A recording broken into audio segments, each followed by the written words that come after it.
Olá, boa tarde. O presidente da Pfizer na América Latina está prestando depoimento à CPI da Covid. Carlos Murilo afirmou que a empresa ofereceu vacina para o governo brasileiro e ficou meses sem resposta. E que uma das 7 propostas garantia a entrega de 4,5 milhões de imunizantes até março.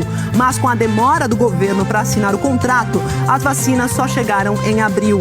Um mutirão para aplicar a segunda dose da Coronavac é marcado por longas filas em Fortaleza. Nos Estados Unidos, começa a vacinação de 17 milhões de adolescentes de 12 a 15 anos. E ainda, um dos mais importantes hospitais universitários do Brasil, o Hospital São Paulo, está superlotado com falta de remédios e de dinheiro para pesquisas, inclusive as de Covid. De cada 3 moradores da capital paulista, 1 já teve Covid. E a maior quantidade de infectados nos primeiros 3 meses do ano tem de 18 a 34 anos. A Câmara dos Deputados discute possíveis mudanças no texto que flexibilizou o licenciamento ambiental. Os atos organizados pela Frente Nacional Antirracista para lembrar a Lei Áurea, que aboliu oficialmente o trabalho escravo no Brasil, e protestar contra o racismo e a desigualdade. Tropas de Israel estão na fronteira com Gaza depois dos confrontos dos últimos dias. E os sinos da tradicional Igreja do Bonfim, em Salvador, voltam a badalar depois de 30 anos. O Jornal Hoje está começando.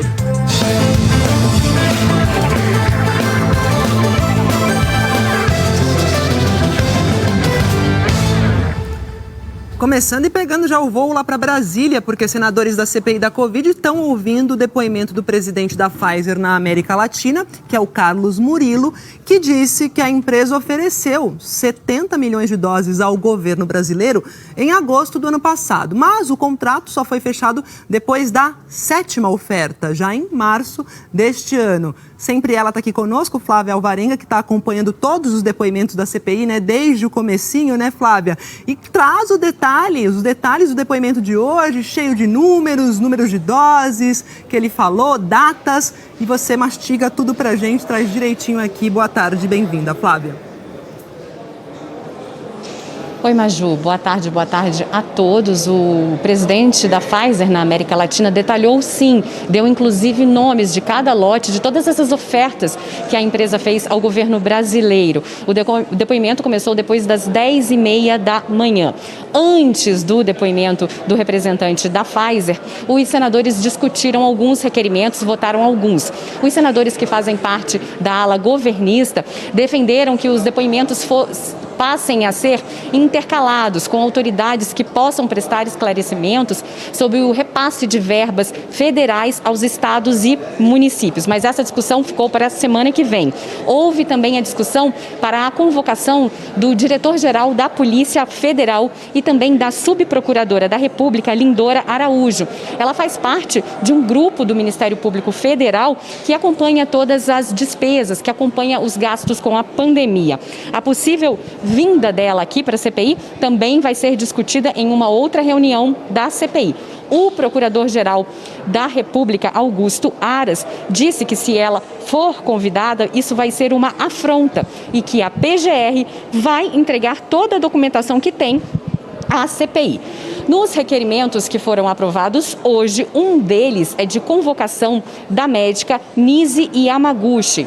Ela defende o uso da cloroquina no tratamento precoce da Covid, mesmo sem a eficácia comprovada. E ela foi citada, inclusive, no depoimento do presidente da Anvisa. Ele disse, Antônio Barra Torres, que foi ela quem sugeriu uma mudança na bula do medicamento numa reunião no Palácio do Planalto. E nessa mesma reunião no Palácio do Planalto, o presidente da Anvisa disse que aquilo não podia ser feito. No depoimento de hoje, já voltando agora, resgatando quando começou o depoimento de Carlos Murilo, ele detalhou todas as conversas que teve com o governo brasileiro. Segundo ele, as conversas com o Ministério da Saúde, com o governo brasileiro, começaram em maio.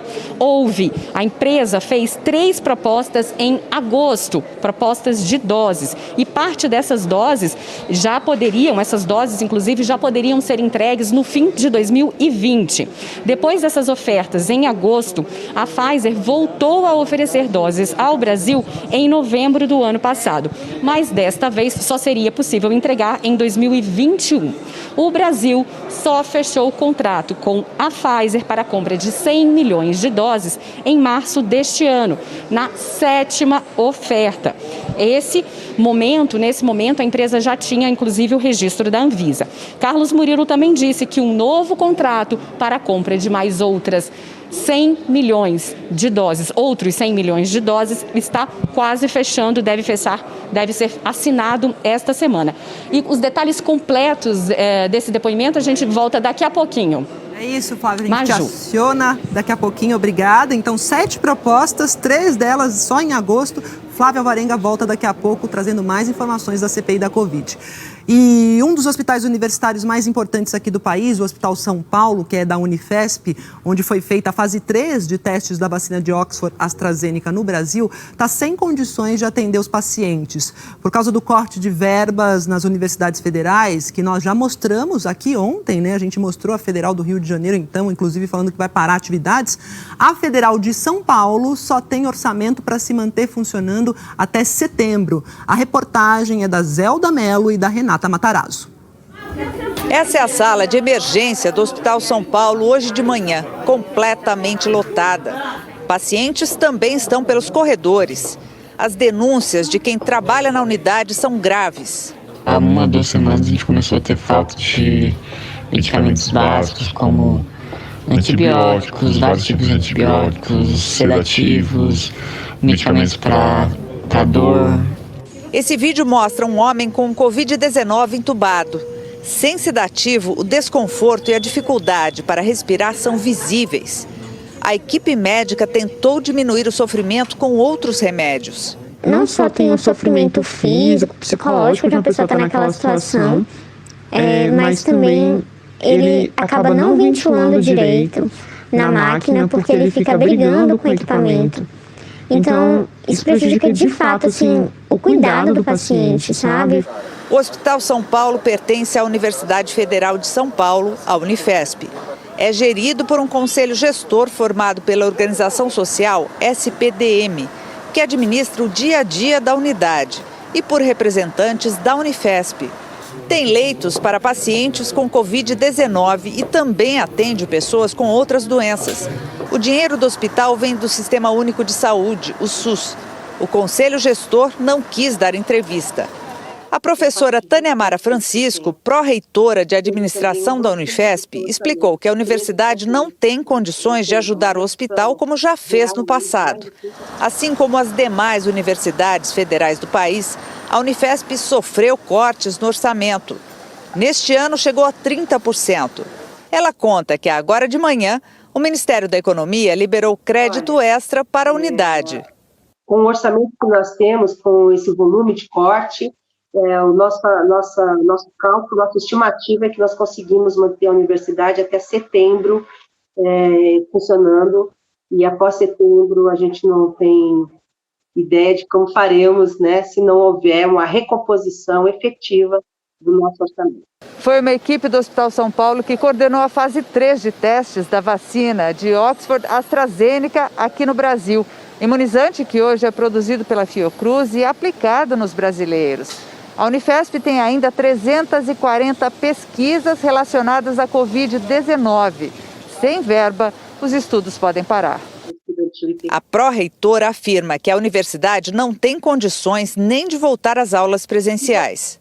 Se voltar ao presencial é praticamente inviável, a menos que exista um recurso extraordinário, porque nós fizemos um estudo que, para manter as condições sanitárias mínimas, que está previsto, inclusive no próprio projeto de lei, nós precisaríamos de cerca de 24 milhões.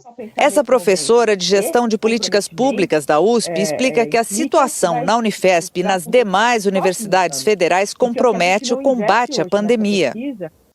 Nos compromete a possibilidade de ajuste nas vacinas para 2022, daí para frente. Essa não é uma situação rápida, né? É uma situação duradoura que a gente precisa de muito investimento em ciência e pesquisa para proteger a nossa população para minimizar, né, os impactos da Covid. E o Ministério da Saúde deu a mesma linha de resposta que nos deu ontem. Disse, da saúde não, da economia, me desculpa. Disse que ainda não tem previsão para eventual desbloqueio do orçamento das universidades. Bloqueio que, de acordo com o Ministério da Economia, foi feito para atender às despesas obrigatórias da União. O Ministério da Educação voltou a dizer que não tem medido esforços, nas tentativas de recomposição do orçamento. A direção do Hospital São Paulo diz que o Conselho Estratégico e a diretoria executiva do hospital trabalham incessantemente para solucionar qualquer falta de insumos no menor prazo possível. O hospital afirmou também que, com a pandemia, tornou-se uma unidade preferencialmente Covid, atendendo a um grande volume de pacientes graves que demandam maior tempo de internação e que o número de altas não acompanha o de pessoas que procuram atendimento. Cerca de 1.000 pessoas por dia. Vamos para Fortaleza, que tem hoje um mutirão de vacinação com a Coronavac. A Fernanda Aires, a nossa repórter, traz para a gente os detalhes desse mutirão, como é que está funcionando, se está cheio, se não está. Bem-vinda e boa tarde, Fernanda. Oi, Maju, boa tarde para você, boa tarde a todos. A fila aqui continua grande, 11 mil vacinas chegaram ontem a Fortaleza e já estão sendo aplicadas hoje. O mutirão foi organizado para vacinar milhares de pessoas que estavam com a imunização atrasada. Fortaleza tem pelo menos 20 mil pessoas aguardando a segunda dose. A vacinação acontece em 7 locais aqui em Fortaleza. A fila de carros começou a se formar cedo. Os critérios para se vacinar hoje são o maior tempo de aplicação da primeira dose e a maior idade entre as pessoas que precisam ser vacinadas. Estas pessoas foram agendadas e o nome está numa lista que foi divulgada pela Secretaria Municipal de Saúde. A vacinação neste mutirão vai até às 5 horas da tarde. Quem não se vacinar hoje, aí precisa aguardar o agendamento para os próximos dias. Maju, com você. Então, vacinação no mutirão até 5 da tarde de hoje. Obrigada pelas informações. Bom dia, bom trabalho para você. E olha, a Prefeitura do Rio de Janeiro divulgou um novo calendário de vacinação contra a Covid. O objetivo da Prefeitura, gente, é vacinar toda a população com mais de 18 anos e isso até o mês de outubro. Não se fala noutra coisa nas ruas. O novo calendário de vacinação da Prefeitura do Rio. Pelo calendário, minha vacina vai ser dia 28 de junho. Achei que seria só ano que vem, no mínimo. Quando é que você vai vacinar? Dia 21 de setembro. A notícia viralizou nas redes sociais e criou grande expectativa na população da cidade. No calendário, pessoas de 59 anos, sem comorbidades, começam a ser vacinadas a partir de 31 de maio. As datas da primeira dose da vacina foram definidas por idade. Mulheres recebem a vacina em um dia, homens da mesma idade em outro.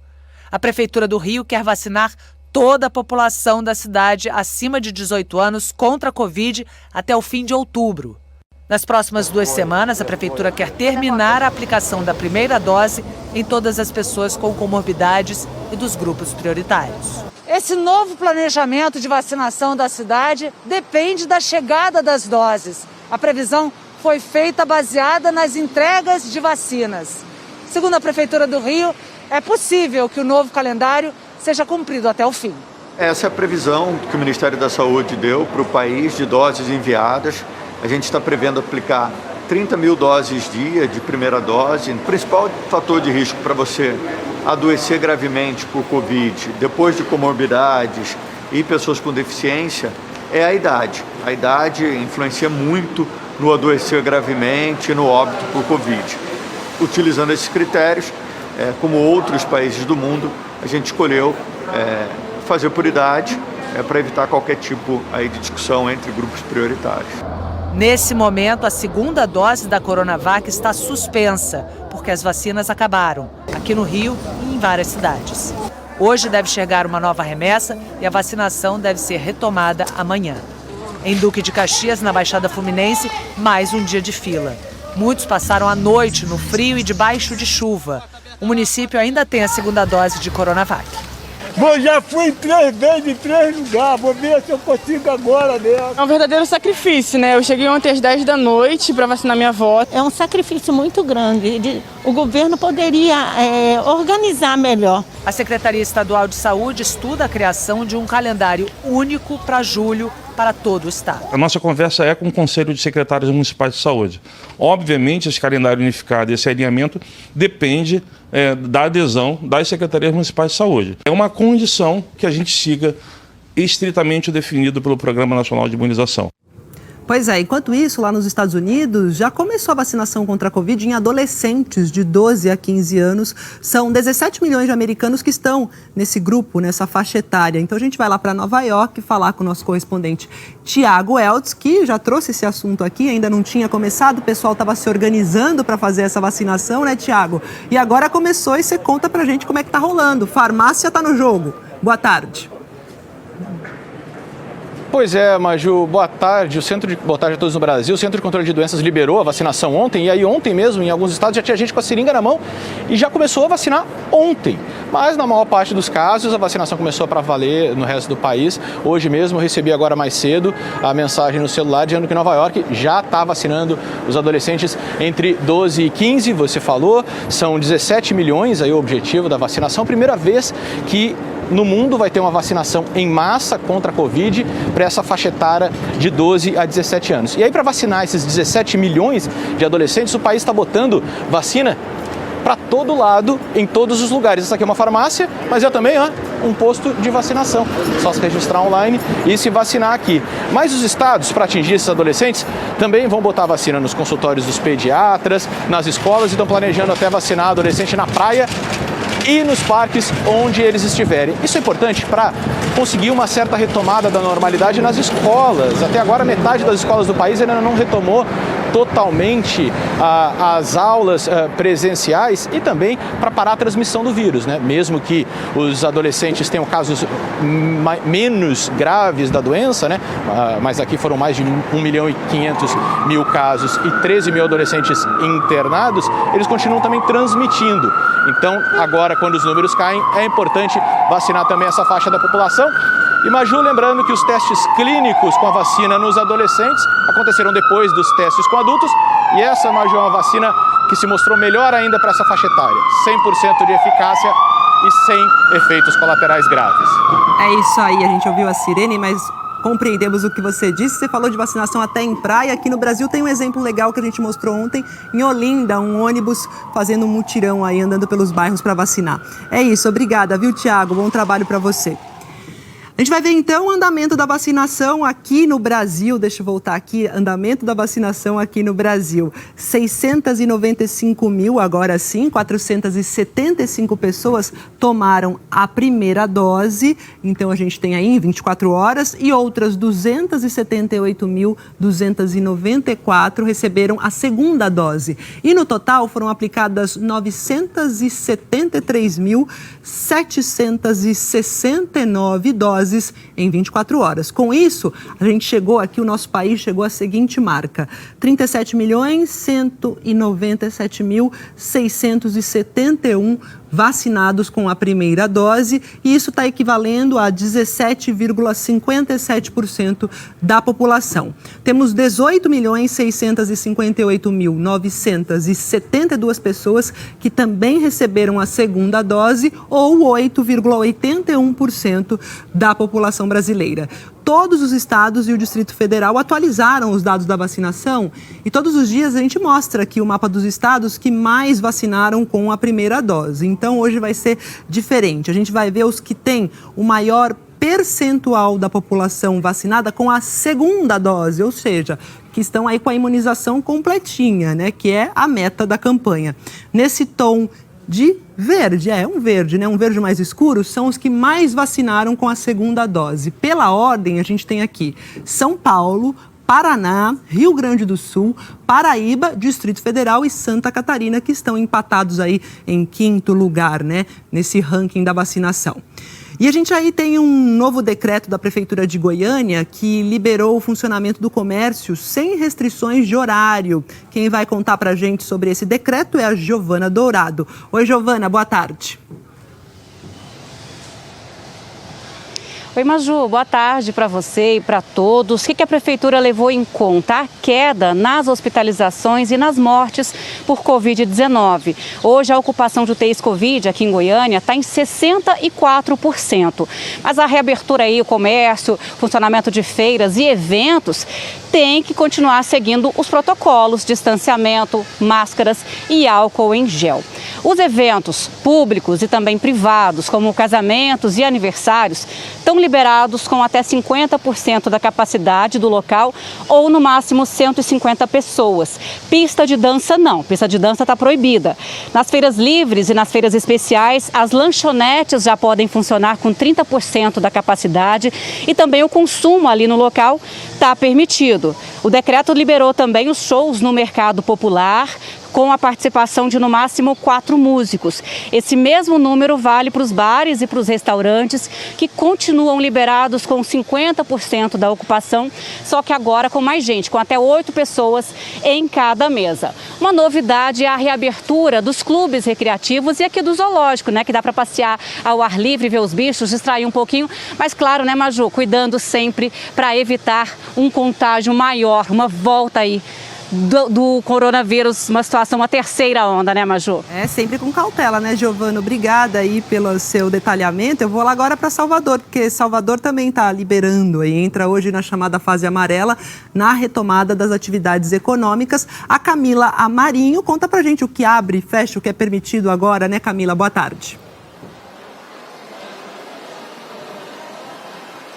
Isso, Maju, boa tarde para você, excelente tarde a todos. É uma liberação parcial e com isso fica permitido o funcionamento de cinemas, teatros, clubes sociais e também centros de convenção, mas limitados a 50 pessoas. Esses espaços, a gente lembra, estavam fechados desde o dia 19 de fevereiro. Também nessa fase amarela, fica permitido o funcionamento de shopping center, centro comercial e também comércio de rua. Eles estavam abrindo por 5 dias consecutivos e a partir de agora podem abrir todos os dias, mas com horários ainda escalonados para evitar aglomeração nos ônibus. Tudo que contribuiu para esses índices foram as taxas de ocupação aqui na capital baiana, os índices epidemiológicos, taxa de ocupação de 75% de leitos de UTI. São essas as informações, Maju. Volto com você. Valeu, Camila. Olha só, gente, vamos falar agora de uma lei que foi publicada hoje no Diário Oficial da União, que determina o afastamento de mulheres grávidas do trabalho presencial durante a pandemia. Segundo o texto, as gestantes devem permanecer à disposição da empresa para exercer as atividades de forma remota, por meio daquele teletrabalho, sem qualquer desconto no salário. E de cada 3 moradores aqui de São Paulo que não tomaram a vacina, 1 já teve Covid. Esses números fazem parte do inquérito sorológico divulgado pela Prefeitura. O estudo mostrou também que mais da metade dos doentes não tinha sintoma nenhum. E especialistas que foram ouvidos aqui pelo Jornal Hoje reafirmaram que por isso é importante a testagem e o rastreamento de novos casos para tentar barrar a transmissão. De cada 3 pessoas que moram em São Paulo, 1 já teve Covid. E a maior quantidade de infectados nos 3 primeiros meses de 2021 foi entre quem tem 18 e 34 anos. Desde o ano passado, a Prefeitura da capital faz pesquisas para saber qual tem sido o impacto da Covid na população da cidade. E o resultado do inquérito sorológico divulgado hoje traz outro alerta. O maior aumento no número de casos graves foi registrado entre as pessoas que têm entre 65 e 69 anos. Mas os números trazem esperança também. O registro de casos graves em idosos com mais de 80 anos teve uma forte queda. Caiu 26% na faixa de 85 a 89 anos e 37% nas pessoas com mais de 90 anos. As mortes também caíram bastante entre os idosos vacinados. E a incidência da P1 houve um avanço importante no jovem adulto em termos de incidência. E mostra também uma queda nas pessoas acima de 80 anos. Nesse levantamento, a Prefeitura sorteia moradores em todas as regiões da cidade para fazer os exames. É o que se chama de pesquisa por amostragem. Os especialistas dizem que esse inquérito é muito importante, mas não substitui aquela estratégia de testar o maior número possível de pessoas, sobretudo perto de quem está com sintomas da doença. E esses exames mostram que a taxa de casos positivos no estado, por exemplo, em abril, foi de 38%. A Organização Mundial da Saúde diz que para controlar a pandemia, essa taxa não pode passar de 5%. Na verdade, o Brasil nunca investiu em testagem e rastreamento de contato. E essas duas coisas são o beabá do controle de uma doença infecciosa como a Covid-19. Lembrando, por que é importante testar? Não é para contar caso. A gente testa para identificar precocemente os casos e evitar que as pessoas passem para outras, transmitam a doença. E a transmissão do novo coronavírus continua alta. Os dados do consórcio de veículos da imprensa mostram que a média de casos confirmados por dia no estado de São Paulo estava ontem em 11.719, 13% a menos do que 2 semanas atrás, portanto dentro da tendência da estabilidade. Se a gente comparar com 12 de maio do ano passado, a média diária era de 1.952 novos casos no estado de São Paulo. No mês passado, a rede pública de São Paulo fez quase 360 mil testes do tipo RT-PCR. É aquele que detecta a presença do vírus no organismo e, por isso, é usado para identificar os casos ativos da doença. Manteve a média dos primeiros meses desse ano e é mais do que se fazia em 2020. Mas para esse pesquisador ouvido pelo Jornal Hoje, ainda é pouco para controlar o vírus. Com uma testagem baixa, você tem 2 problemas. O primeiro problema é que você desconhece a situação onde você está, navegando no escuro. O segundo problema é que a informação que você tem, a pouca informação que você tem, ela é inadequada, porque como você testou muito pouca gente, você tem uma falsa informação de quantidade de casos, de intensidade da transmissão. Então, além de estar pouco informado, você está mal informado. A Secretaria Estadual da Saúde de São Paulo afirmou que o estado é o que mais testa no país e que, desde o começo da pandemia, foram mais de 14 milhões de testes para o diagnóstico da Covid. A Secretaria disse ainda que a demanda da rede pública de saúde segue protocolo definido pelo Ministério da Saúde, que estabelece a priorização da testagem de pessoas com sintomas.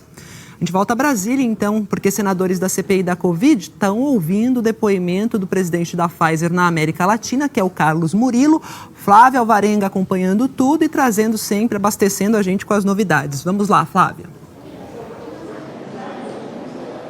Maju, já são mais de 3 horas e meia de depoimento e durante todas as informações prestadas pelo representante da Pfizer, o presidente da Pfizer na América Latina, primeiro ele explicou direitinho todo o calendário, né? Disse que houve ofertas em agosto, em novembro, mas o contrato com o Brasil só foi fechado em março. Ele explicou todo esse calendário, deu datas, quantidade de doses, o cronograma que elas poderiam ter sido entregues se os contratos tivessem sido fechados antes.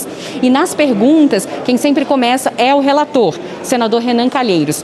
O senador, ele focou bastante as perguntas para comparar com as mesmas perguntas e as respostas que foram dadas ontem no depoimento do ex-secretário de Comunicação do Palácio do Planalto, Fábio Weingarten. Só para lembrar, em uma entrevista à Veja, o ex-secretário disse que houve incompetência por parte do Ministério na compra de vacinas e por isso esse atraso todo. Então as perguntas estão muito parecidas para exatamente comparar as respostas. O senador perguntou, por exemplo, quem participava das negociações, quem eram as pessoas presentes nessas reuniões, com quem ele tratava, com quem falou por telefone, as datas certinhas de toda essa negociação.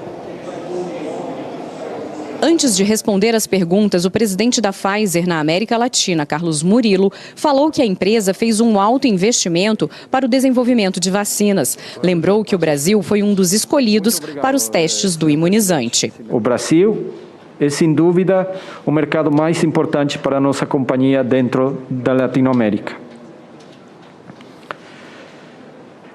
Em linha com isso, em julho de 2020, a companhia decidiu incluir o Brasil como um dos poucos países no mundo para fazer o estudo clínico fase 3 de nossa vacina. Em seguida, o relator Renan Calheiros, do MDB, quis mais detalhes sobre as negociações entre o governo brasileiro e a empresa. Murilo disse que as primeiras reuniões foram em maio do ano passado e que a negociação era com o Ministério da Saúde. E citou como contato direto o então número 2 do Ministério, o secretário executivo Elcio Franco. Quando começaram as tratativas da Pfizer com o governo brasileiro?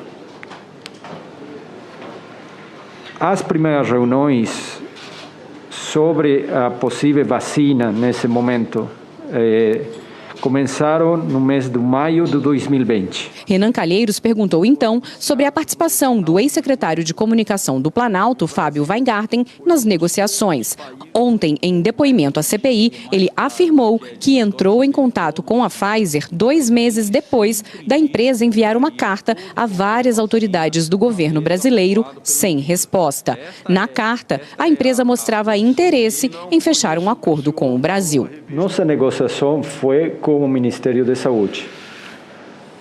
As conversações com o senhor Fábio Weingarten e nosso entendimento foram de uma possível coordenação dele, mas nós não conhecemos o funcionamento, eu não conheço o funcionamento dos órgãos governamentais e não posso exatamente indicar a função dos diferentes pessoas do governo, mas enfatizar que nossa negociação foi feita com o Ministério da Saúde. Logo depois, o presidente da Pfizer na América Latina detalhou o cronograma com todas as ofertas feitas pela empresa com a quantidade de doses. Na época, Carlos Murilo era o presidente da Pfizer no Brasil.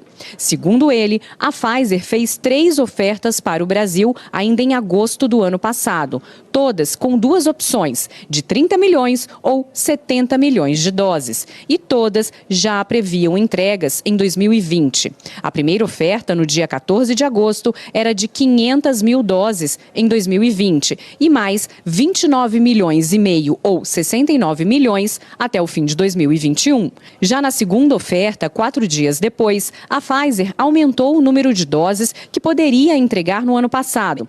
A proposta era 1,5 milhão em 2020 e 28 milhões e meio ou 68 milhões e meio ao longo de 2021. A terceira oferta, ainda em agosto, trazia a mesma quantidade de doses, mas com a entrega antecipada em 2021. Diante da falta de respostas do governo, no dia 11 de novembro, a Pfizer voltou a fazer uma proposta, mas desta vez sem prever entregas em 2020 e apenas com a opção de 70 milhões de doses. A mesma oferta foi feita de novo no dia 24. As primeiras doses seriam entregues no primeiro trimestre deste ano. Em fevereiro de 2021, antes da vacina da Pfizer ter o registro da Anvisa, o laboratório aumentou a oferta para 100 milhões de doses, que seriam entregues somente a partir do segundo trimestre. Somente em março, o Ministério da Saúde assinou o contrato para a compra das doses. Foi quando aceitou a 7ª oferta feita pelo laboratório.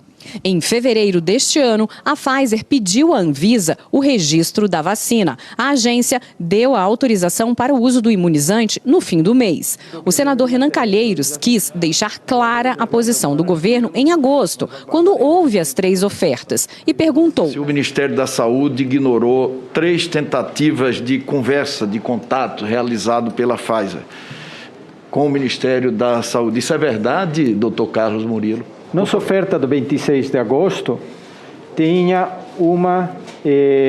como era vinculante e estávamos neste processo com todos os governos, tinha uma validez de 15 dias. Passados esses 15 dias, o governo do Brasil não rejeitou, mas tampouco aceitou a oferta. Eu não poderia afirmar objetivamente que se dificultou a conversa. O que objetivamente posso afirmar, as condições que foram ofertadas e o tempo de validade dessa nossa oferta. Não teve resposta, não é isso?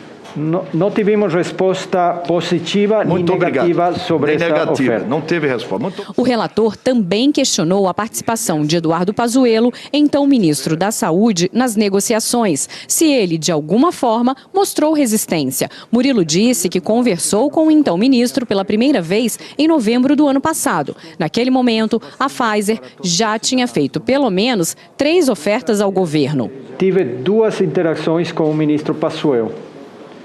A primeira, no mês de novembro, ele fez uma ligação a meu celular, colocando-se à disposição para nós continuar a conversação. Nesse momento, nós tínhamos enviado a nova oferta dos 70 milhões. A segunda conversação que eu tive com ele foi no Ministério da Saúde, na data em dezembro, na reunião de dezembro, 22 de dezembro, nós tivemos uma reunião com o senhor Elcio Franco e equipe técnica do Ministério da Saúde. O relator citou uma fala do ex-ministro da Saúde durante uma sessão no Senado, no dia 11 de fevereiro, e quis a confirmação de Carlos Murilo. Cito literalmente, presidente, as palavras do ministro. A Pfizer, mesmo que nós aceitássemos todas as condições impostas, a quantidade que nos ofereceram desde o início foi 500 mil doses em janeiro, 500 mil doses em fevereiro, 1 milhão de doses em março, 6 milhões no total no primeiro semestre. Senhores, continuou o ministro, falando ao Senado Federal, nós não podíamos ficar nisso. Vossa Senhoria confirma essa informação? Eu confirmo nossas ofertas para o governo do Brasil. A última... Mas, concretamente, Carlos Murilo, a oferta feita em 2020 foi de 6 milhões, como falou o ministro ao Senado, ou de 70 milhões de doses? É uma pergunta concreta. 70 milhões de doses. Muito obrigado. Renan Calheiros perguntou se as falas do presidente Jair Bolsonaro sobre vacinas atrapalharam o andamento das negociações. O relator citou as falas de Bolsonaro, quando ele ridicularizou as vacinas. Nós somos uma companhia da ciência e basados na ciência. Essas declarações, para nós, foram declarações como foram feitas muitas outras. Nós continuamos com nosso empenho de fazer a vacina acessível para os pacientes brasileiros. Carlos Murilo confirmou que o Ministério da Saúde tinha preocupação com a logística da vacina, que precisa de conservação em 70 graus negativos, mas que a Pfizer apresentou uma embalagem que seria a solução. Depois, falou sobre as cláusulas dos contratos, classificadas pelo então ministro da Saúde como leoninas. Questionado sobre a recusa em adquirir doses de vacina da Pfizer, o então ministro Pazuello afirmou, em 11 de fevereiro, que a empresa tinha exigências contratuais leoninas que impediam a assinatura do contrato, inclusive por falta de amparo legal. Esse mesmo discurso foi repetido pelo presidente da República para tentar justificar a demora na compra do produto. Pergunta a Vossa Senhoria, como a Pfizer recebeu essa declaração do então ministro Pazuello? Nós não concordamos com esse posicionamento. Muito obrigado.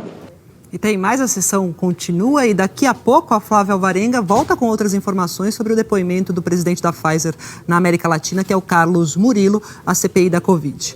Vamos ver agora então a evolução da pandemia aqui no Brasil. Segundo os dados divulgados no boletim de 8 da noite de ontem pelo consórcio de veículos de imprensa, 2.545 pessoas morreram de Covid em 24 horas. No total, são 428.256 vidas perdidas. Agora, o número de casos em 24 horas, 76.638 novos casos confirmados e o total, 15.361.686 diagnósticos. A média de casos continua em estabilidade, com um aumento de 1% em relação a 2 semanas atrás. São, em média, 60.746 novos casos por dia. E a média de mortes caiu 23% em relação a 2 semanas atrás. Foi a maior queda percentual desde o dia 11 de novembro. O Brasil tem, em média, aqui 1.944 mortes por dia. É uma redução importante, a gente precisa lembrar, né, que esse número esse número caía muito mais porque ele ainda é altíssimo. A gente precisa, torcer para que caia muito mais porque ele ainda está muito alto. No mapa, a gente vê a situação da pandemia nos estados. De novo, aqui em vermelho, a gente não tem nenhum estado com alta na média de mortes. E temos 7 estados em estabilidade que aparecem em amarelo no mapa. Em azul, com queda na média móvel de mortes, são 19 estados e o Distrito Federal. Portanto, por 2 dias seguidos, o país registrou 20 unidades da federação em queda. É o maior número em azul desde o começo da pandemia. Goiás, com 47%, e Acre, com 43%, tiveram aqui as maiores reduções. E mais detalhes sobre a situação do seu estado, você confere em g1.com.br/coronavírus. O jornal Folha de São Paulo divulgou uma nova pesquisa Datafolha sobre a avaliação do presidente Jair Bolsonaro. A aprovação do presidente atingiu a pior marca desde o início do governo. A margem de erro é de 2 pontos percentuais, para mais ou para menos. Em abril de 2019, 32% consideravam o desempenho do presidente ótimo ou bom. Em julho de 2019, eram 33. Em agosto, 29. Em dezembro, 30. Em abril de 2020, já em meio à pandemia, 33. Em maio, 33 de novo. 32 em junho. Em agosto, eram 37, percentual que se repetiu em dezembro. 31% em janeiro. Em março, 30% e agora 24%. Consideravam o desempenho do presidente como regular em abril de 2019, 33%. Depois, 31%, 30%, 32%, 26%, 22%, 23%, 27%, 29%, 26%. Depois, 24% e agora 30%. Em abril de 2019, 30% achavam o governo Bolsonaro ruim ou péssimo. Depois, 33%, 38%, 36%, 38%, 43%, 44%, 34%. Em dezembro, 32%, 40% em janeiro. Em março, eram 44% e agora 45%. Não sabiam. Eram 4% em abril de 2019, depois 2%, 2% novamente, 1%, 3%, 2%, 1%, 1%, 3%, 2%, novamente 2% e agora 1%. E o Datafolha ouviu de maneira presencial 2.071 pessoas entre terça-feira e ontem. E no dia em que a urna eletrônica completa 25 anos, o presidente do Tribunal Superior Eleitoral, que é o ministro Luiz Roberto Barroso, defendeu o sistema de votação brasileiro e destacou que, neste período, nunca se comprovou qualquer fraude nas eleições. Nós celebramos, nós da Justiça Eleitoral, as urnas eletrônicas, porque nesses 25 anos nunca se documentou uma fraude sequer. E, pelo contrário, as urnas eletrônicas ajudaram a superar os ciclos da vida brasileira que vem, pelo menos, desde a República Velha, em que as fraudes se acumulavam, desde as eleições a bico de pena, em que se fraudava o resultado no lançamento nos mapas, até as urnas que apareciam engravidadas por cédulas que não haviam sido ali depositadas pelos próprios eleitores. Nós, em 2002, tivemos uma experiência de, acoplada às urnas eletrônicas, temos também o voto impresso. Tivemos uma grande quantidade de problemas com a formação de filas e um prazo muito mais longo para a votação, um incremento na quantidade de votos brancos e nulos, inúmeras impressoras que emperravam durante a votação, além dos riscos de quebra de sigilo, sobretudo quando se tinha que retirar o papel que emperrara na impressora. Nós vamos estar lançando amanhã uma campanha prevista desde o final do ano passado, com a demonstração do passo a passo do sistema eleitoral brasileiro, desde o desenvolvimento do programa até a divulgação dos resultados após a totalização, para demonstrarmos como o processo é seguro, transparente e auditável. O Brasil tem muitos problemas que o processo democrático e a democracia ajudam a enfrentar e a resolver.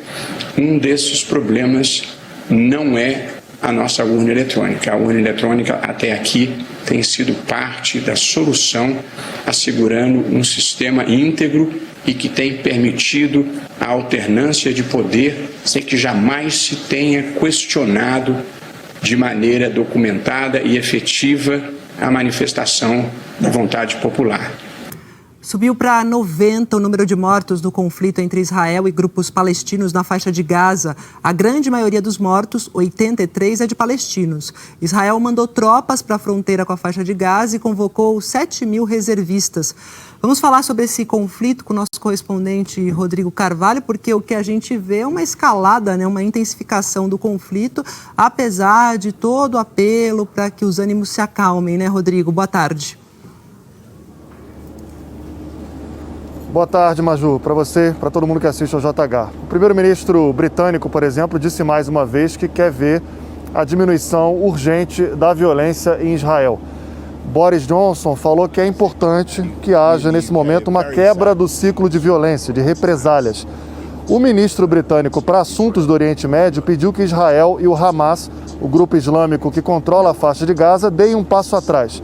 Disse também que está trabalhando com parceiros internacionais para acabar com essa onda de violência. Mas se colocou ao lado de Israel ao dizer que tem visto um nível sem precedentes de ataques com foguetes contra o país. Quem, nesse momento, tenta mediar a situação são as nações árabes, como os Emirados Árabes Unidos e o Egito. A rede de TV Al Arábia disse hoje, segundo fontes que não foram reveladas, que autoridades israelenses disseram à delegação egípcia que Israel não vai buscar um cessar-fogo antes de sábado. Esse, gente, já é o 7º dia de violência em Israel, como a gente vai ver agora na reportagem. O Dia dos Palestinos na faixa de Gaza começou com orações para celebrar o início do feriado religioso de Eid al-Fitr.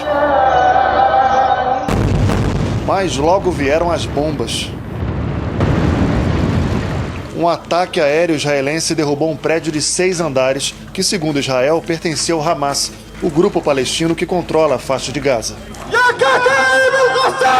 Com gritos pedindo vingança, centenas de apoiadores do Hamas saíram hoje às ruas para participar do funeral de mais um comandante do grupo morto no ataque israelense.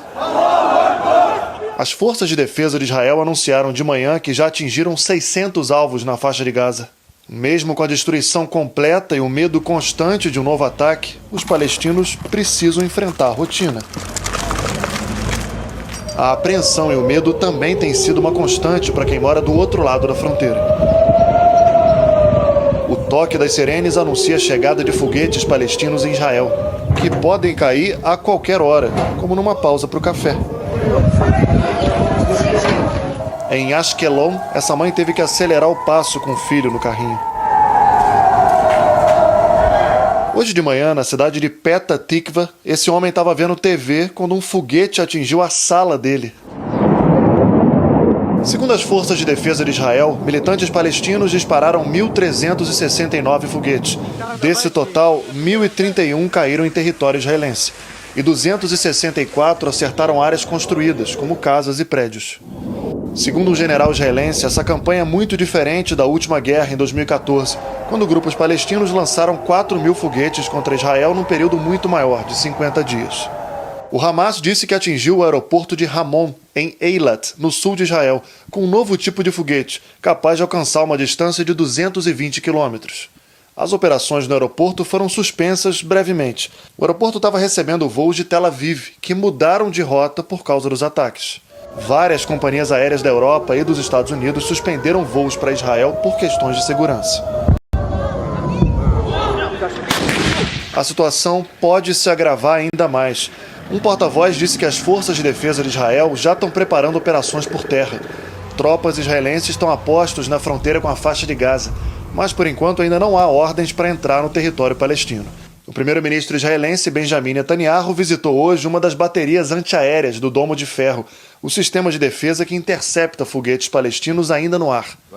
Ele disse que as forças israelenses vão continuar atacando o Hamas, ao mesmo tempo em que defendem os cidadãos israelenses, e que com muita firmeza Israel vai atingir o objetivo de trazer a calma de volta. Mas, pelo segundo dia seguido, a tensão cresceu dentro do próprio país, com conflitos entre cidadãos israelenses, judeus e árabes. Isso tem a ver com o apoio à questão dos palestinos, mas é algo incomum, que não se via há muito tempo. A polícia divulgou hoje imagens de confrontos com jovens israelenses de origem árabe na cidade de Lod, ao sul de Tel Aviv.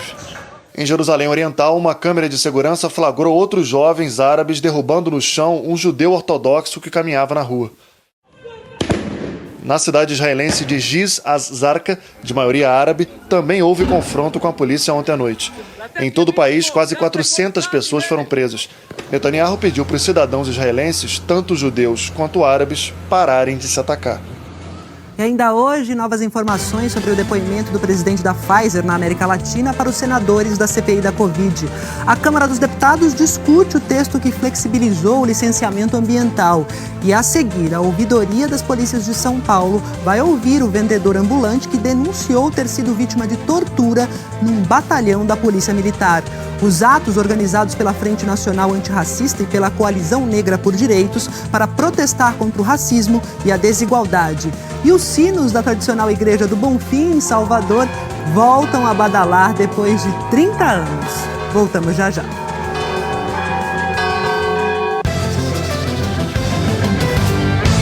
A ouvidoria das polícias civil e militar de São Paulo vai ouvir hoje o vendedor ambulante que denunciou ter sido vítima de tortura dentro de um batalhão da Polícia Militar. 10 PMs foram afastados e estão sendo investigados por abuso de autoridade e lesão corporal. A reportagem é do William Santos, Robinson Serântula e do César Galvão. Porque eu sou negro, tenho tatuagem, entendeu? E pobre, preto, não tem direito de comprar carro, principalmente carro novo. O desabafo é de um vendedor ambulante que se envolveu num acidente de trânsito. Ele admite que ficou nervoso e xingou os policiais militares que atendiam a ocorrência no dia 1º de maio e quebrou o vidro do carro da polícia. E jogaram spray de pimenta também lá dentro da viatura, daí eu tava já sem ar, já pra me respirar, eu peguei e quebrei. Onde que ocasionou que eu quebrei o vidro da viatura do fundo, machuquei o braço. Aí depois disso aí a sessão de espancamento foi morrendo. Do local do acidente, os policiais levaram o vendedor para o batalhão.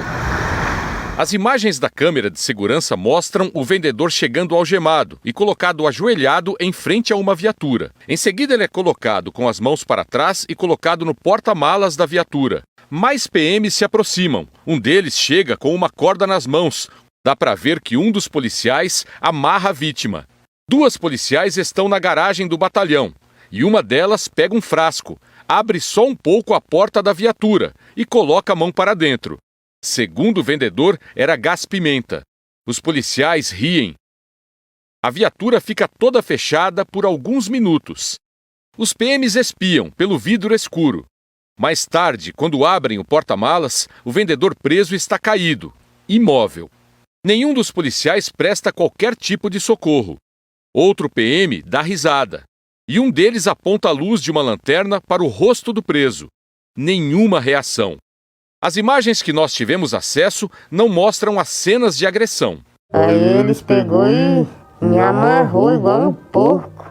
Me algemou pra frente e me amarrou os pés e as mãos. Cheguei no hospital amarrado igual porco. Naquela mesma noite, os policiais levaram o vendedor para um hospital e depois para a delegacia. Ele foi autuado em flagrante por desacato, por causar um acidente e por dirigir sem habilitação. Passou uma noite na carceragem. No dia seguinte foi colocado em liberdade na audiência de custódia pela Justiça. Agora responde ao processo em liberdade. Uma semana depois de deixar a prisão, ele ligou para a corregedoria da PM. Tem que repassar no e-mail e tem que aguardar o retorno. É uma demanda, são muitas reclamações, muitas denúncias que a gente recebe. Daí é filtrado conforme a importância. Até agora, a vítima não recebeu um retorno da corregedoria. Ontem nós procuramos o batalhão da PM. O comandante não quis gravar a entrevista e disse que tinha aberto uma investigação.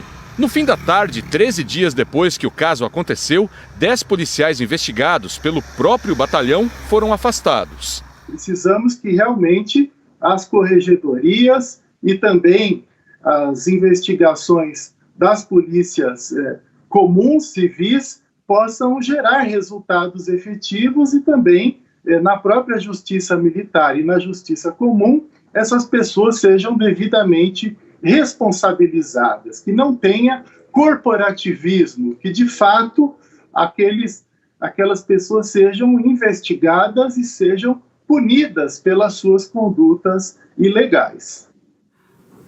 A Secretaria da Segurança Pública aqui de São Paulo informou que a Corregedoria acompanha as investigações. Disse também que o comando da Polícia Militar repudia atos como esses e reafirma o compromisso de proteger as pessoas e combater o crime, sendo implacável contra pontuais desvios de conduta.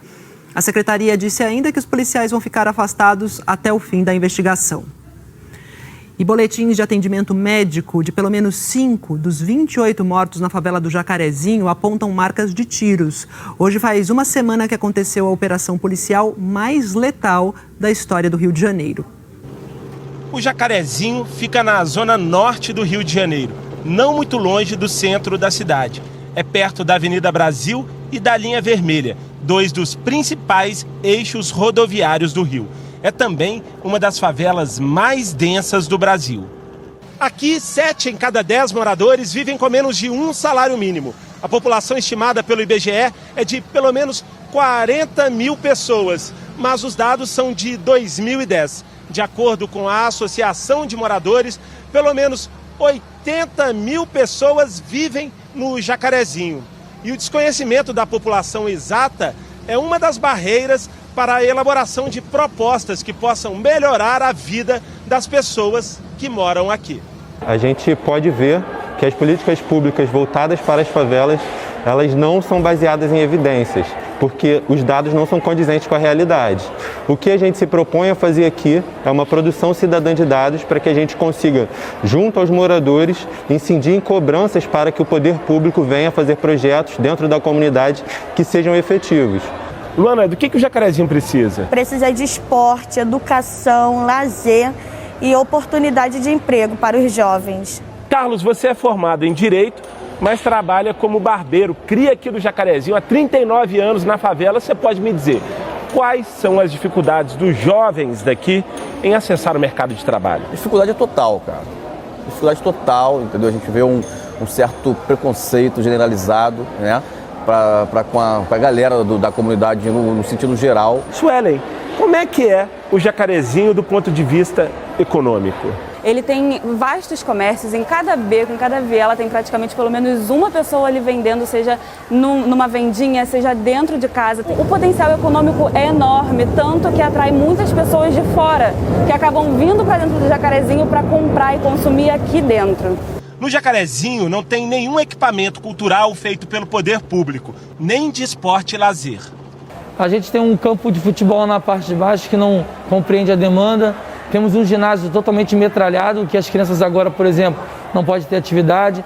Temos uma sala de balé também toda metralhada. Na quinta-feira passada, 28 pessoas morreram na operação mais letal da história da Polícia do Rio. Um policial e 27 suspeitos. 25 tinham anotações criminais, segundo a polícia. O G1 teve acesso aos boletins de atendimento de 5 mortos. Todos chegaram ao hospital com marcas de tiro. 2 foram baleados no rosto, 2 no tórax. E um dos mortos tinha marca de tiro no abdômen e nas pernas. No fim da manhã, mães que tiveram filhos mortos na operação receberam rosas brancas da Frente Nacional Antirracista, que neste 13 de maio está fazendo atos para denunciar o racismo em favelas de todo o país. Panela cheia salva vidas! Vamos ver outros atos como esse aí, que denunciam racismo, protestam em favelas de todo o país, né? Hoje, 13 de maio, a assinatura da Lei Áurea, que foi criada para abolir o trabalho escravo, completa 133 anos. Lá em Curitiba, a gente vai ver aqui os outros atos. Em Curitiba, a Central Única das Favelas e o Movimento Antirracista distribuíram cestas básicas para moradores de 2 favelas. Durante esse ato simbólico, foi feito 1 minuto de silêncio em memória das vítimas da Covid. Até domingo vão ser entregues 5 toneladas de alimentos em outras 10 favelas da capital paranaense. Em Fortaleza, os manifestantes da Coalizão Negra por Direitos se reuniram na praia de Iracema. Eles exibiram cartazes contra o preconceito e a favor da vacinação. Em Salvador, o ato aconteceu no fim da manhã na Praça da Piedade, no centro da cidade. Manifestantes protestaram contra o que chamaram de falsa abolição. O presidente Jair Bolsonaro sancionou uma lei que prorroga as medidas de auxílio financeiro a artistas e espaços culturais. A chamada Lei Aldir Blanc foi criada durante a pandemia para ajudar o setor, mas, segundo o Ministério do Turismo, cerca de 773 milhões de reais não foram utilizados no ano passado. Ao todo, o Palácio do Planalto vetou 8 trechos do texto aprovado pelo Congresso. Entre eles, a permissão para que estados e municípios usem o recurso que não foi gasto no ano passado com novos editais e chamadas públicas do setor cultural. No mês passado, o governo publicou um decreto que permite o uso dos recursos ainda não aplicados apenas para os projetos já aprovados no ano passado, mas que ainda não receberam esses recursos. E em Salvador, os sinos da tradicional Igreja do Bonfim voltaram a badalar depois de 30 anos parados. A Igreja do Bonfim é a mais visitada de Salvador, mas isso não impediu que uma tradição praticamente desaparecesse na Basílica. 30 anos atrás, o sineiro, profissional que se encarregava de tocar os sinos, morreu e ninguém assumiu o lugar. Os 4 sinos fabricados no século XIX ficaram praticamente em silêncio. Eram tocados apenas em ocasiões especiais por alguns funcionários. O Tiago não trabalha mais na igreja, mas não esquece daqueles momentos. Mais de 30 badaladas, né? Puxando as cordas de um lado do outro, pé, pedal. E era muito emocionante. Agora o campanário da Basílica não precisa mais de pedais e cordas. Os sinos ganharam um sistema eletromagnético do mesmo tipo já implantado em outras 8 igrejas históricas da cidade. Todo o controle é feito a partir desse painel.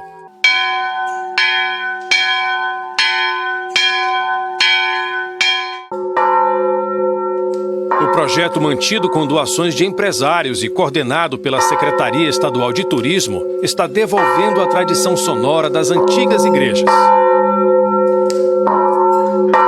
O toque dos sinos está ligado às próprias ações do homem na cidade, não só religiosas, como também da sociabilidade. Então, através do som, a gente também consegue ouvir a história. Hoje chegou o momento tão aguardado. Depois de 30 anos, os 4 sinos do Bonfim estão de volta e para ficar. A partir de agora, essas badaladas aí vão ser ouvidas todos os dias ao meio-dia e às 6 da tarde. Além, claro, das datas festivas. A reativação do campanário do Bonfim também foi festejada em outros bairros de Salvador, como o Centro Histórico. Às 10h40 da manhã, simultaneamente com os do Bonfim, repicaram os sinos da Catedral Basílica, da Igreja de São Domingos e de Nossa Senhora do Rosário dos Pretos. Sobretudo no momento como que nós estamos vivendo, o repicar dos sinos é um toque de esperança, de que a igreja está funcionando, de que a igreja está aberta. Muitos devotos estavam com saudade desse som. Cada badalada, o coração da gente fica cheio de alegria e de esperança, né, para acabar logo essa pandemia.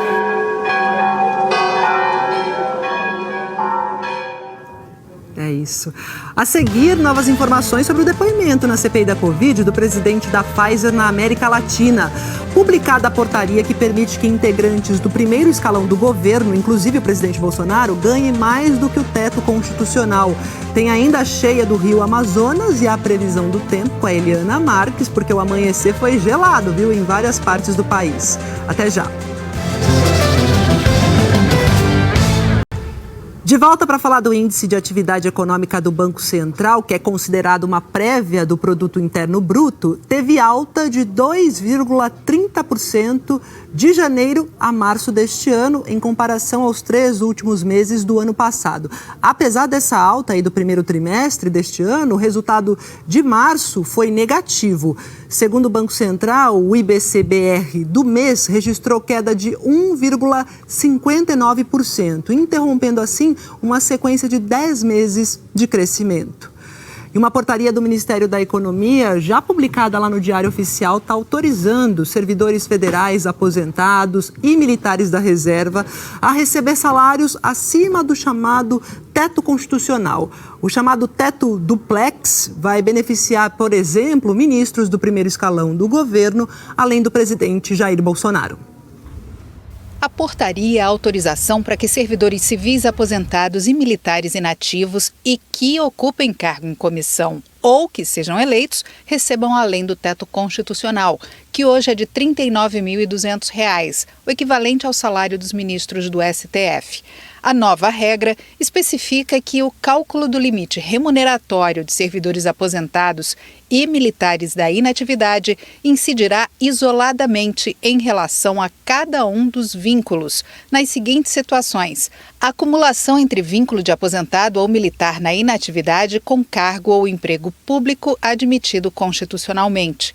Antes da portaria, os valores da aposentadoria e salário do cargo comissionado ou eletivo eram somados, e o que ultrapassasse o teto de R$ 39.200 era cortado. Agora não será mais. O limite, o valor do teto, é calculado de forma separada sobre a aposentadoria e a gratificação. Alguns militares do primeiro escalão do governo e o presidente Jair Bolsonaro se encaixam nessa situação e vão ser beneficiados pela nova portaria. O ministro Braga Neto da Defesa não podia receber R$ 22.000 da remuneração de ministro porque ultrapassaria o teto salarial. Agora, a partir deste mês, o valor passa a ser integralmente pago. O ministro da Casa Civil, Luiz Eduardo Ramos, vai receber R$ 27.000 a mais. E o presidente Jair Bolsonaro, R$ 2.344. Os dois ministros tinham um corte maior no salário deles no executivo, porque o valor que eles recebem como generais da reserva é maior que o do presidente, que foi para a inatividade como capitão. Então, agora com a mudança, o valor desbloqueado dos ministros é maior que o do presidente. Quem começou o debate para o cálculo diferente foi o Ministério da Defesa. Envolveu a Advocacia Geral da União, a Secretaria-Geral da Presidência e o Ministério da Economia. Mas a equipe técnica da Economia, do órgão central do Sistema de Pessoal Civil da Administração Federal, foi contra. Disse que restou concluído não haver fundamento legal que amparasse o direito de se receberem valores superiores ao teto constitucional, uma vez que a Constituição Federal vedaria a percepção de remuneração, proventos, pensão ou de qualquer outra vantagem acima do teto estabelecido. Dessa forma, a Secretaria de Gestão e Desempenho de Pessoal pugnou pela aplicação do teto constitucional ao caso em tela. Em dezembro do ano passado, o então ministro da Advocacia Geral da União, José Levi, deu parecer favorável à mudança de cálculo e a portaria do Ministério da Economia entrou em vigor este mês. O Ministério da Economia e a Casa Civil afirmam que a portaria apenas disciplinou entendimentos do Supremo Tribunal Federal e do Tribunal de Contas da União. A mudança vai provocar um gasto a mais para o governo de R$ 181 milhões já este ano. Este especialista em contas públicas critica a medida, especialmente no momento de pandemia e de uma grave crise econômica. Eu acho que na prática foi criado um segundo andar, um segundo teto, ou teto duplex, né? Porque como agora o teto vai incidir sobre os vínculos isoladamente, no limite um servidor aposentado, reformado, vai poder inclusive ganhar até 2 tetos, né?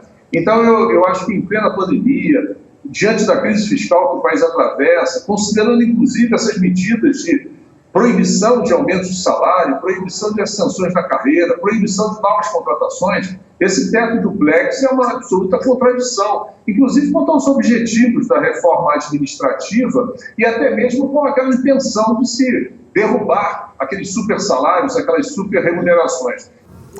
A Câmara retomou de manhã a votação daquele projeto que flexibiliza o licenciamento ambiental. O texto base foi aprovado ontem no plenário. Hoje, os deputados estão analisando as propostas de mudança desse texto. E a grande polêmica ao longo da sessão é que já começou a valer uma mudança aprovada ontem, também que pode limitar a atuação da oposição no plenário. Então, Raquel Honorato vai explicar tudo isso para a gente, né, Raquel? Bem-vinda e boa tarde.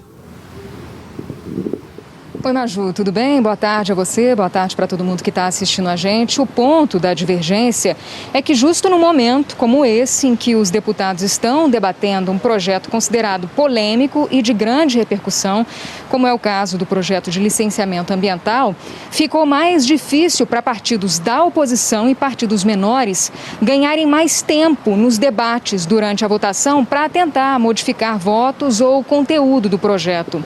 Essa mudança no regimento interno da Câmara, ela foi aprovada ontem sob protesto. Ela foi pautada pelo presidente da Câmara, o deputado Arthur Lira, do Progressistas, e, segundo deputados governistas, a proposta dá mais agilidade às votações no plenário.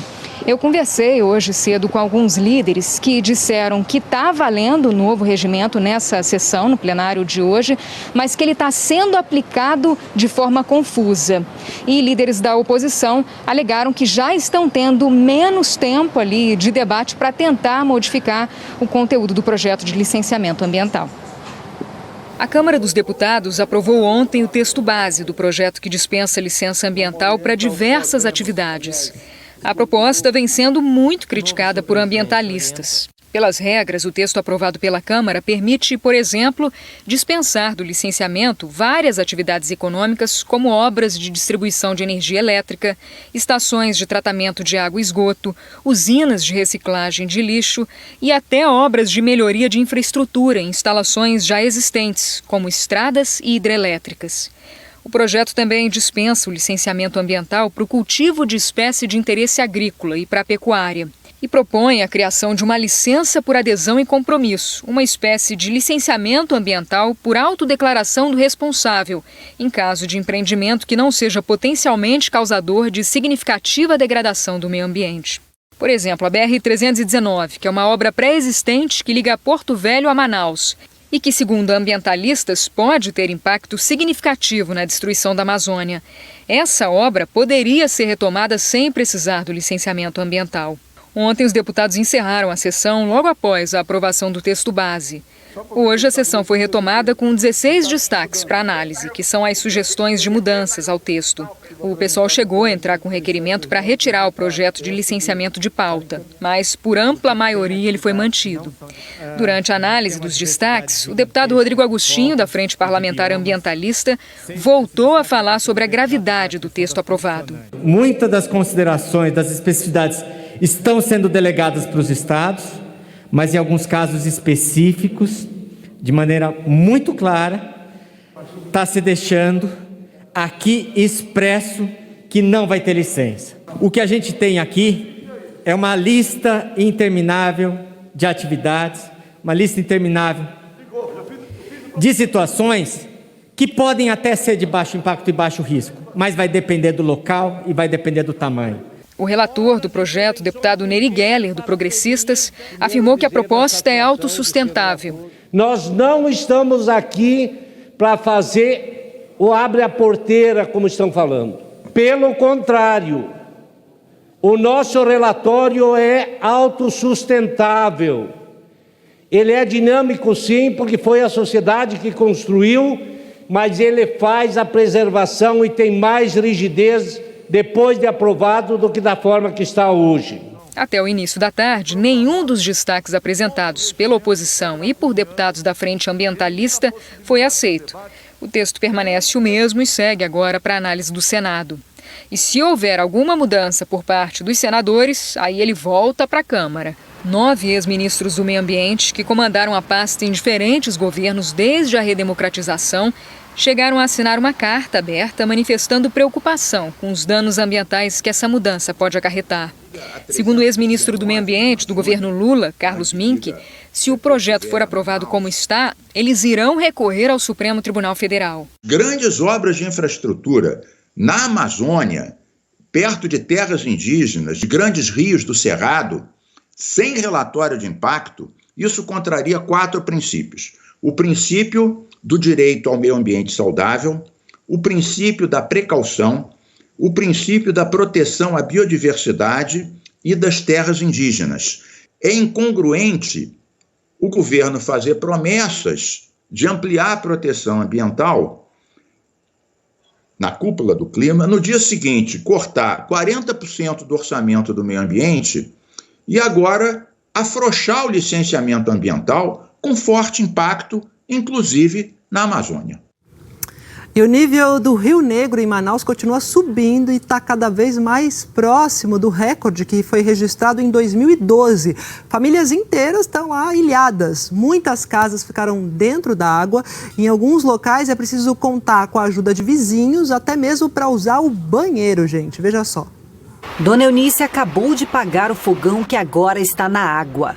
A casa tem maromba por todo lugar. Esse sobrepiso de madeira, que é um apoio para que moradores de áreas próximas de rio não convivam com a água no período da enchente. Só que conseguir madeira para isso também não tá fácil. Agora tá R$20 num pedaço de Taubaí, com esse outro, para levantar meu fogão. Rapaz, veio aqui para ver se levanta esse meu fogão, esse fogão. Tá novinho que eu comprei, minha filha, olha, tá entrando dentro d'água. Fico muito triste que eu não tenho. Quem que vai querer criar uma velha com cachorro? Aqui já quase não se vê a ponte antiga. O caminho de madeira na água, Dona Raia enfrenta todo dia. Tem trecho da ponte com até 6 metros de profundidade. Só para comprar as coisas mesmo lá em cima, comida, coisa que a gente precisa. Dá medo, mas tem que enfrentar todo dia. Nós não conseguimos chegar à casa da Juliane. Não existe mais ponte até lá. A moradia dela está rodeada de muito lixo. De longe, ela fala que está ilhada. Não tem como sair, tá tudo alagado. Não tem tábua para fazer a ponte, aí a gente sai assim, dentro d'água, com medo dos bichos. 15 bairros já têm pontos alagados em Manaus. O Rio Negro, que banha a capital do Amazonas, está com 29 metros e 60 centímetros.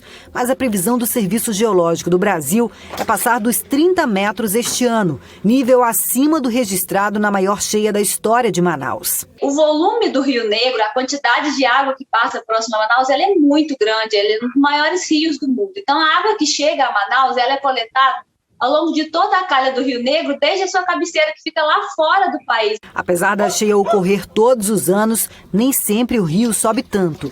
E agora a situação é ainda pior diante do agravamento da pandemia. Aqui quem tem um pouco mais de altura já tem dificuldade para andar dentro de casa, porque a maromba que foi construída tem cerca de 60 centímetros acima do piso original da casa, então já está muito perto do teto. Tem que ter até cuidado para andar, a gente tem que se curvar um pouco. É a segunda vez que a Dona Alice, que é a moradora aqui dessa casa, enfrenta essa situação. Na primeira foi na cheia histórica de 2012 e agora, em 2021. Ela tem só um pouco mais de alívio quando chega na cozinha, porque aqui não tem esse forro, né? Mas ainda assim a gente está bem próximo do teto. Mas ali ela fica cozinhando um pouco mais tranquila. Está tudo cheio de água. O complicado é o banheiro, porque a gente tem que ir lá no vizinho fazer a nossa necessidade, lá no vizinho. Dona Alice, olha só, Dona Alice, a Prefeitura de Manaus disse que está construindo pontes e passarelas no bairro que aparece na reportagem, que em breve mais moradores vão ser atendidos. A Prefeitura disse também que as famílias que tiveram que sair de casa vão receber auxílio aluguel por 3 meses. O governo do estado afirmou que tem enviado ajuda humanitária e que foram instaladas 19 unidades de tratamento de água e aparelhos purificadores nos locais atingidos pela enchente. Vamos de previsão do tempo, então. Eliana Marques está chegando por aqui. Boa tarde, Eliana. Boa tarde, Maju. Boa tarde a todos. Começando pela região norte, né? Como é que fica o tempo por lá? Olha, Maju, a mesma situação, viu? Mais chuva lá no norte do país e todo dia é chuva com previsão de temporal. Hoje, os maiores volumes no norte estão previstos para Belém, Macapá e Boa Vista. Mas o alerta de temporal vale para toda esta área em laranja, que vai do norte do Amazonas, se estende pelo norte da região nordeste até o litoral de Pernambuco. seco. E na região metropolitana do Recife, olha, já choveu muito hoje. Essa situação aí de ruas alagadas também em Natal. Alagamento também em Natal. Ontem eu falei que hoje haveria muita chuva por lá. E o risco de deslizamento também está alto nessas capitais aqui. Olha, Recife, João Pessoa e Natal. Nestas regiões vai chover mais até o fim do dia. A zona de convergência intertropical e também os ventos úmidos do oceano estão reforçando as instabilidades aqui entre Nordeste e Norte do país. E no Sudeste tem uma frente fria que até a noite chega ao norte do Espírito Santo.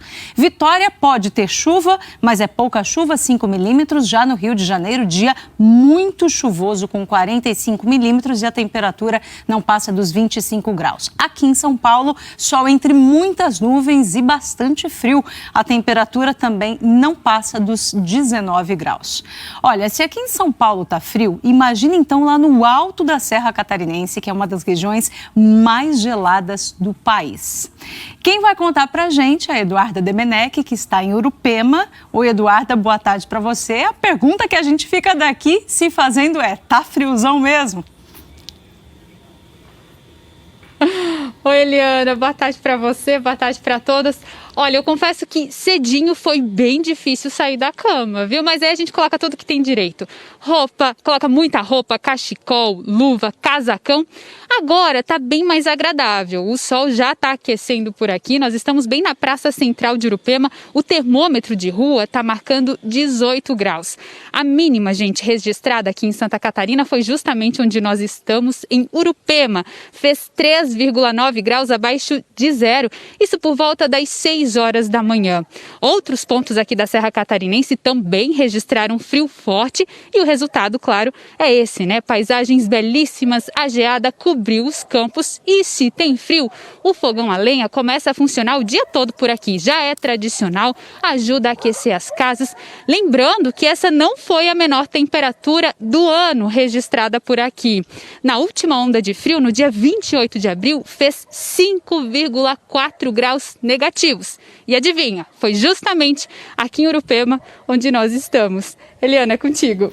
Obrigada, Eduarda. A Eduarda falou que por lá tá fazendo 18 graus, aqui em São Paulo tá mais ou menos assim também. A diferença é que lá tem sol e aqui não, né, Maju? E aquele casaco da Eduarda fofíssimo, exatamente, né? Dá uma aquecida aqui na alma.